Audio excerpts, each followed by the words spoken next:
নমস্কার, কেমন আছো সবাই? পাখি কিচেন অ্যান্ড ব্লগ চ্যানেলে আরেকটি রেসিপিতে তোমাদের অনেক অনেক স্বাগত জানাই। আজ বানাবো ডিম ছাড়া সুজির কেক। আর এই সুজির কেকটা কিন্তু পারফেক্ট হয়, একদম নরম তুলতুলে স্পঞ্জি। তো চলো এখানে কি কি উপকরণ নিয়েছি প্রথমে তোমাদেরকে বলে দিই। এখানে যে 1 কাপ সুজি, হাফ কাপ টক দই, গুঁড়ো চিনি 1 কাপ, লিকুইড দুধ, সাদা তেল, কাজু, কিশমিশ, এলাচ আর হাফ চামচ বেকিং সোডা আর 1 চামচ বেকিং পাউডার। তো এখানে উপকরণ সব নেওয়া হয়ে গেছে। এবার এখানে আমি একটা বোল নিয়ে নিলাম। তো বোলের মধ্যে প্রথমে দিয়ে দিচ্ছি সুজিটাকে দিয়ে এবার ভালো করে টক দইটার সঙ্গে ভালো করে ফেটাতে হবে। তো ওই যে 10 টাকার সুজি পাওয়া যায়, ওই সুজি 1 প্যাকেট দিলেও হবে। তো এবার ভালো করে সুজিটাকে টক দইয়ের সঙ্গে মিশিয়ে ভালো করে ফেটিয়ে নিব।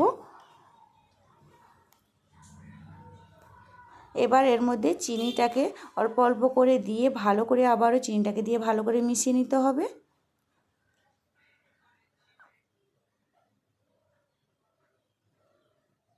সবগুলো চিনি আমার দেওয়া হয়ে গেছে, এবার ভালো করে আবার মিশিয়ে নেব।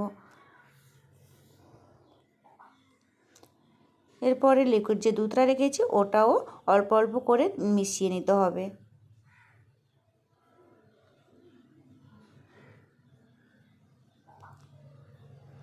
তো আর বাকি যে দুধটা ছিল ওটাও মিশিয়ে নিলাম। এরপরে রান্নার যে সাদা তেল ওটা অল্প অল্প করে মিশিয়ে নিব।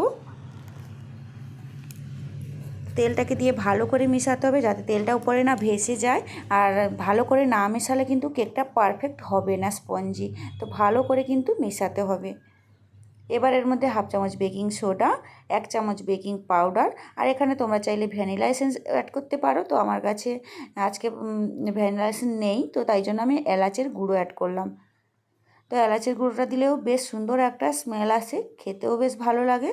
তো এটা দিয়ে ভালো করে আবারও মিশিয়ে নিয়েছি। এখানে কয়েকটা কাজু নিয়েছি, কাজুটাকে হাতে এইভাবে একটু ভেঙে নিলাম, তারপরে ছড়িয়ে দিয়েছি। এরপরে এইখানে কয়েকটা কিশমিশ ছড়িয়ে দিব। তো কিশমিশগুলোকে ছড়িয়ে ভালো করে আবারও মিশিয়ে নিচ্ছি। মিশানো হয়ে গেছে।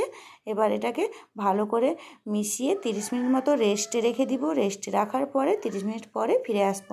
আর এর মধ্যে একটু লবণ দিলাম যাতে কেকটা পারফেক্টলি খেতেও ভালো লাগে। তো লবণটা দিয়ে ভালো করে আবারও মিশিয়ে নিচ্ছি। এবার এটাকে রেস্টে রেখে দিয়েছি। 30 মিনিট পরে ফিরে এলাম। তো এবার এদিকে একটা বোলের মধ্যে কড়াইতে দিয়ে দিয়েছি বালি। বালিটা গরম হয়ে গেছে। আর এই কেকের যে টিনটা নিয়েছি, তো ওই যে এবার এর মধ্যে কেকটাকে দিয়ে এবার 40 মিনিট মতো ওয়েট করেছি। এর উপরে ড্রাই ফ্রুটসগুলো ছড়িয়ে দিলাম। আর ড্রাই ফ্রুটসগুলো 40 মিনিট পরে দিলে কি হবে, উপরে সাজিয়ে দিলে দেখতেও ভালো লাগবে আর ভেতরে যাবে না। তো তাই জন্য 40 মিনিট ওয়েট করার পরে তারপরে কেকটা যখন পারফেক্টলি হয়ে আসবে একটু আগে, 10 মিনিট আগে উপরে ড্রাই ফ্রুটসগুলো ছড়িয়ে দিতে হবে। এবার একটা চামচ দিয়ে দেখছি কেকের ভেতরে, এরকম চামচটা দিয়ে তো কেকটা একদম রেডি হয়ে গেছে। তো এবার একটা চামচ দিয়ে সাইডের চারিদিকে এরকম ছড়িয়ে দেখলাম যে কেকটা হয়ে গেছে আর কতটা স্পঞ্জি হয়েছে, তোমরাও দেখেই বুঝতে পারছো। তো এবার এটাকে আমি নামিয়ে নিব। তো একটা প্লেটের মধ্যে এটাকে আবার 10 মিনিট মতো রেখে দিয়েছিলাম যাতে ঠান্ডা হওয়া পর্যন্ত অপেক্ষা করেছি। উপরে একটা সুন্দর কালার চলে আসবে। এবার আমি একটা প্লেটের মধ্যে কেকটাকে নিয়ে এইভাবে পাল্টে নিয়েছি। আর পাল্টে নেওয়ার কারণ হচ্ছে এখানে কাগজ দিয়েছি, কাগজের মধ্যে সাদা তেল দেওয়া ছিল, এই জন্য খুব সুন্দরভাবে কেকটা উঠে এসছে। প্যানের মধ্যে একটুও লেগে নেই। তো এবার কাগজগুলোকে তুলে ফেলে দিব। তো কতটা স্পঞ্জি হয়েছে তোমরাও দেখেই বুঝতে পারছো। তো ভিডিওটি ভালো লাগলে একটা লাইক করে দিবে সবাই। আজ তবে এই পর্যন্ত। সবাই খুব ভালো থাকবে, সুস্থ থাকবে, সাবধান থাকবে। দেখা হচ্ছে খুব শিগগিরই নতুন একটি ভিডিওতে।